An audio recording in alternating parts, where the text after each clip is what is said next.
In 1918, the Bermuda Triangle swallowed a Navy ship of 19,000 tons and all 306 people aboard. No distress call, no wreckage. Over a century later, not a single rivet has surfaced, and the ship's own engineering may reveal why.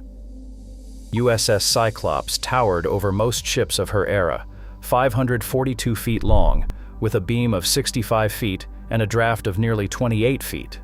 Fully loaded, she displaced more than 19,000 tons, making her the largest auxiliary vessel in the United States Navy at the time.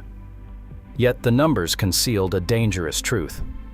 Cyclops was built to carry 8,000 tons of bulk cargo, but on her final voyage, she took on nearly 10,000 tons of manganese ore. This placed her just below the Navy's absolute overload threshold of 10,800 tons, but well above the margin engineers considered safe. The risk did not end with the cargo. Only one of her two engines was running as she left Barbados, cutting her power and maneuverability in half. Packed holds, an aging hull, and a single working engine, Cyclops was operating at the edge of her structural limits. Even a minor mechanical issue or sudden shift in cargo could spell disaster for a ship stretched this thin. Night fell over Bridgetown, Barbados, as Cyclops eased away from the quay around 8 p.m. on March 3, 1918. Her bow pointed north, bound for Baltimore along a route that would cut through open Atlantic waters notorious for sudden storms.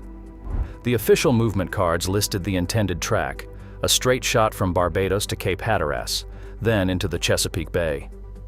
But the deck log for this leg has vanished, leaving a silent gap where the ship's last recorded hours should be. Meteorological records from that week show a powerful low-pressure system rolling eastward across the corridor. Wind speeds climbed to 30 knots, and southerly swells rose to 15 or even 20 feet, conditions that could turn a heavily laden ship into a target for disaster.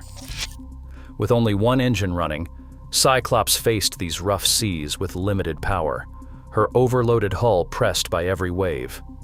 No distress signal would ever come. 6 explanations have vied for the truth behind Cyclops's disappearance, each weighed by the strength of its evidence. At the top stands structural failure. Experts point to the overloaded hull, the dense manganese ore, and the ship's single working engine. Sister ships vanished in similar conditions, giving this theory the most support among maritime investigators. Severe weather comes close behind. Meteorological records confirm a powerful low-pressure system and waves up to 20 feet, conditions that could easily overwhelm a compromised vessel. Some suggest a German U-boat attack, since U-boats prowled the Atlantic in 1918, but no torpedo debris or enemy claims were ever found. Rumors of mutiny or sabotage surface in crew gossip, yet official records document no unrest or trial. Fringe theories about secret munitions or classified cargo lack any archival backing. Finally, the idea that the Bermuda Triangle itself swallowed Cyclops has captured imaginations for decades, but it offers no physical evidence. Theories rise and fall on what the facts can bear and what they cannot. George Worley's naval career began in New York in 1877. After graduating from the Naval Academy in 1899, he served on battleships and auxiliaries, gaining a reputation for strict discipline. By 1917, he was promoted to lieutenant commander and took command of the Cyclops, just as wartime demand for manganese ore reached its peak. Orders from Navy headquarters pressed for maximum cargo, and Worley signed off on a load that pushed the Cyclops to nearly 10,000 tons, well beyond the standard safety margin. The official war directive left little room for caution, instructing captains to prioritize delivery over conservative limits. With only one engine working, Worley maintained a slower speed, hoping to conserve fuel but sacrificing maneuverability.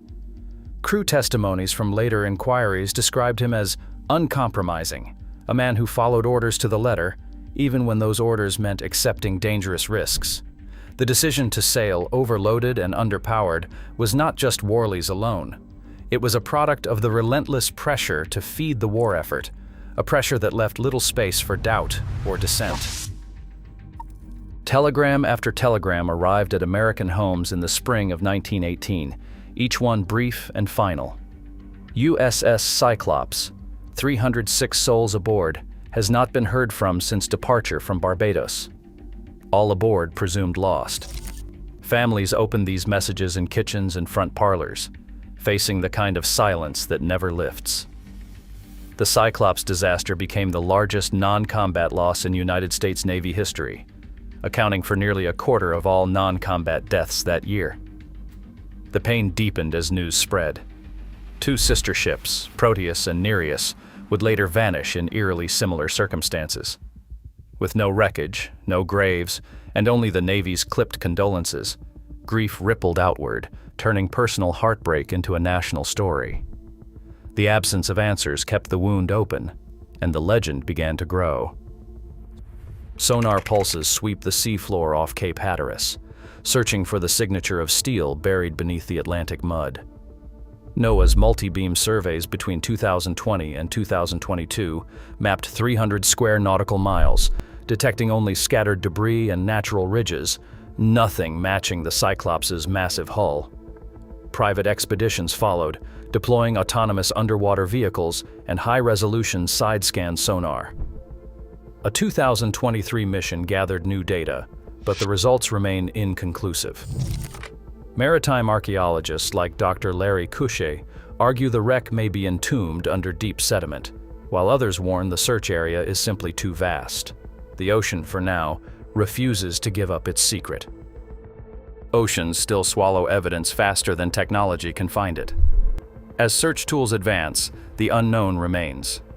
Mystery endures, reminding us just how thin the line is between certainty and disappearance.